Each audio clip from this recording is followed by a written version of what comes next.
नमस्कार, राज की बात में आपका स्वागत है। सत्ता और सिस्टम, सत्ता बदलने के साथ सिस्टम धीरे धीरे बदलता है और कुछ सिस्टम बदलने में तो दशक लग जाता है। जैसे बात सुप्रीम कोर्ट की हो रही है। सुप्रीम कोर्ट के सिस्टम को बदलने में अभी और कुछ वक्त लगेगा। सरकार ने तो व्यवस्था परिवर्तन करने की कोशिश 2015-16 में ही की थी, लेकिन सुप्रीम कोर्ट में उस समय चर्चाएं इस बात को लेकर थी कि किसी तरीके से सरकार के परिवर्तन के तरीकों को हम स्वीकार नहीं करेंगे। इसलिए एनजेएसी को 2016 में रिजेक्ट कर दिया गया। सरकार ने एक पूरे तरीके से रिपोर्ट तैयार की थी एनजेएसी को लाने के लिए, और उसमें कहा गया था, दो सवाल उठाया गया था कि ये हिंदुस्तान ऐसा पहला देश है जहां जज ही जज की नियुक्ति करते हैं, जजेज सिलेक्टिंग जजेज। ये अवधारणा बनाई गई थी कि देखिए हर जगह के ये व्यवस्थाएं अलग अलग है, इसलिए हिंदुस्तान में भी ये परिवर्तन होना चाहिए। यानी कोलेजियम व्यवस्था, कोलेजियम के तहत जो जजों की नियुक्ति होती है वो नियुक्ति की प्रक्रिया नहीं हो, इसके लिए नेशनल जुडिशियल अपॉइंटमेंट कमीशन बनाया जाए और उसके लिए कानून भी तैयार कर लिया गया।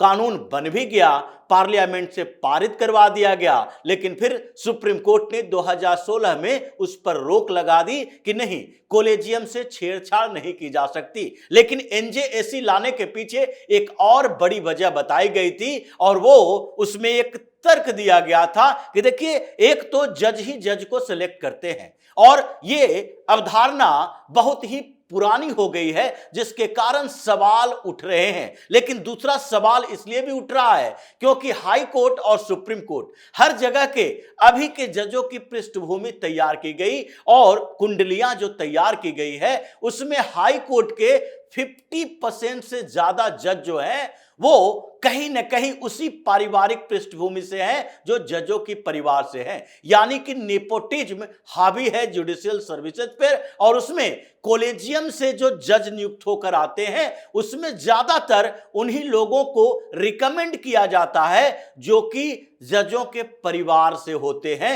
यानी जजों के बीच जो परिवारवाद चल रहा है, खानदानी जजों की नियुक्ति हो रही है, उस प्रक्रिया पर रोक के लिए भी एनजेएसी जरूरी है। और ये अवधारणा बनी, लेकिन एनजेएसी पर रोक इसलिए लगाया गया क्योंकि सुप्रीम कोर्ट में बैठे हुए जजों को ये पच नहीं पा रहा था कि 2014 में सत्ता परिवर्तन हुआ और नए नेतृत्व के हाथों में देश आया, नरेंद्र मोदी प्रधानमंत्री बने, और उसके बाद अलग अलग जगहों पर रिफॉर्म की चर्चा हुई, और फिर सबसे मेन चर्चा हुई जुडिशियल रिफॉर्म को लेकर, जिसमें एक कड़ी था कोलेजियम व्यवस्था को खत्म करके एनजेएसी लागू करना, ताकि जजों की नियुक्ति में प्रतिस्पर्धा, कंपटीशन को बढ़ावा दिया जाए, नॉलेज को तवज्जो दिया जाए, उनके पारिवारिक पृष्ठभूमि को नहीं। लेकिन उस पर रोक तो लगा दी गई, और उस रोक के बाद भी सुप्रीम कोर्ट के अंदर चर्चा कम नहीं हुई। वकीलों के बीच इस बात की चर्चा रही कि देखिए जिनकी पृष्ठभूमि रहती है जजों की, और जिनके खानदान में कोई जज रहते हैं, जिनके पिता जज हैं, जिनके चाचा जज हैं, वो वकीलों की स्थिति बेहतर रहती है। और जब वो वकील वकालत नहीं बेहतर तरीके से चला पाते हैं तो उसके बाद वो जुडिशियरी में चले जाते हैं, यानी कि जज बनने की कोशिश करते हैं। और इसी अवधारणा के कारण अब फिर से एक बार सवाल उठने लगा है। पिछले दिनों कोलेजियम की बैठक हुई, क्योंकि कोलेजियम की बैठक अलग अलग हाई कोर्ट के जजों के रिकमेंडेशन के लिए, ट्रांसफर के लिए, उनकी नियुक्ति के लिए भी होती है। और कोलेजियम में, सुप्रीम कोर्ट के कोलेजियम में 5 जज होते हैं, जिसमें सबसे प्रमुख सीजेआई होते हैं, और सीजेआई के नेतृत्व में अभी जो कोलेजियम है उसमें सीजेआई संजीव खन्ना के अलावा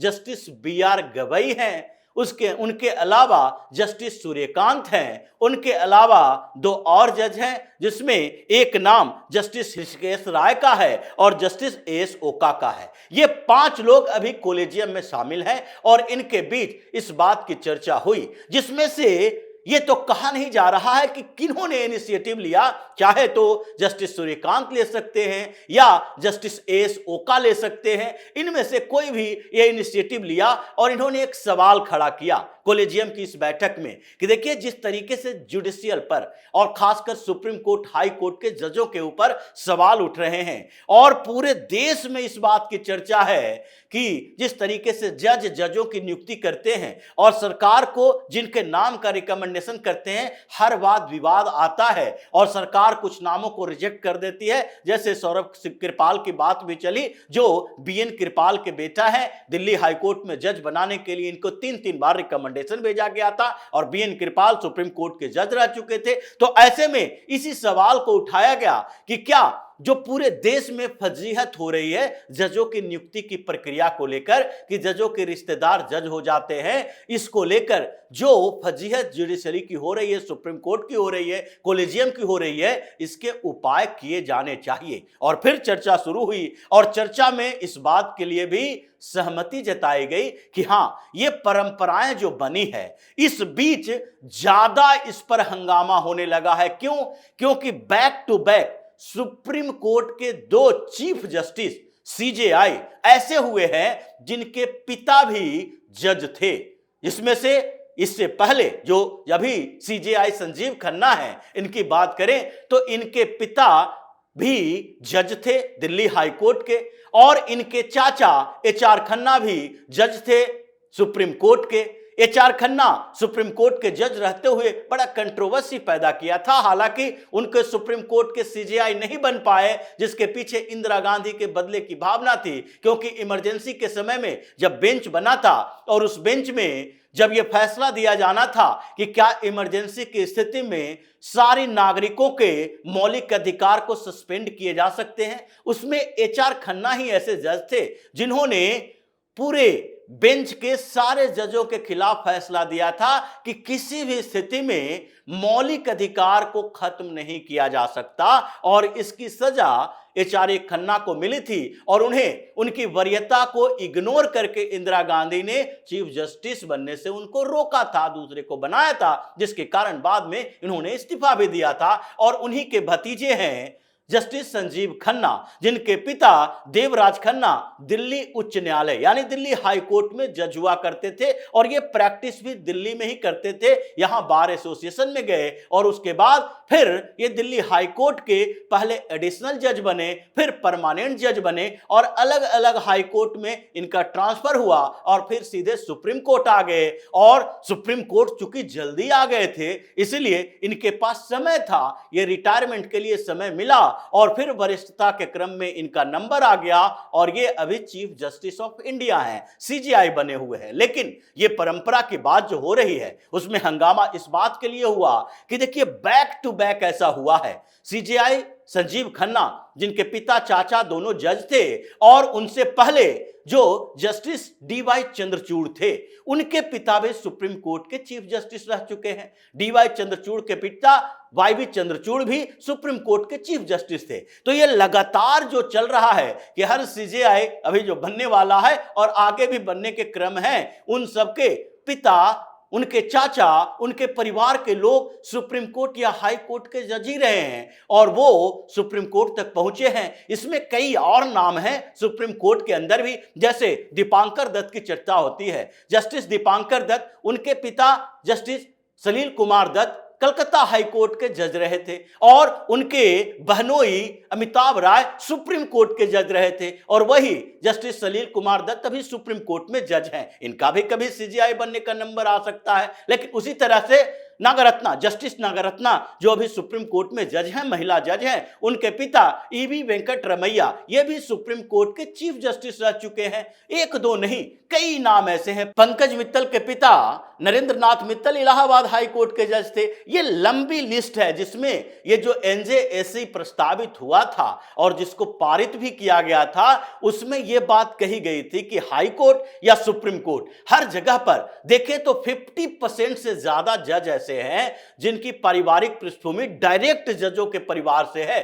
और उसके अलावा और भी ऐसे जज हैं जो कहीं न कहीं किसी न किसी तरीके से कोई न कोई वैसी पृष्ठभूमि से आते हैं जिनके घर में गवर्नर हो, एडवोकेट जनरल रहे हो या फिर सॉलिसिटर जनरल के परिवार में हो। ये परंपराएं चलती रही है। जैसे अभी कॉलेजियम की बात करते हैं, एस ओका की बात करें या बी.आर. गवई की बात करें या जस्टिस संजीव खन्ना की बात करें, सीजेआई खन्ना के बारे में तो अभी चर्चा हुई कि उनके परिवार में इतने लोग जज रहे हैं, लेकिन जस्टिस बी.आर. गवई, ये भी justice B R. Gavai R S. Gavai के बेटे हैं। आर.एस. गवई आरपीआई के बड़े नेता हुआ करते थे, गवई गुट के, महाराष्ट्र के बड़े नेता, और वो कांग्रेस के 7 सांसगार्ड से गवर्नर भी बने थे। वो बड़े पद पर रहे अलग अलग जगहों पर, और उनके बेटा आज बी.आर. गवई जो हैं वो सुप्रीम कोर्ट के जज हैं। तो ये परंपराओं को तोड़े जाने के लिए अभी कॉलेजियम के अंदर चर्चा हुई कि अगर हम लोग इनिशिएटिव नहीं लेते हैं तो इसका मतलब है कि सरकार को अब अंतिम फैसला लेना पड़ेगा,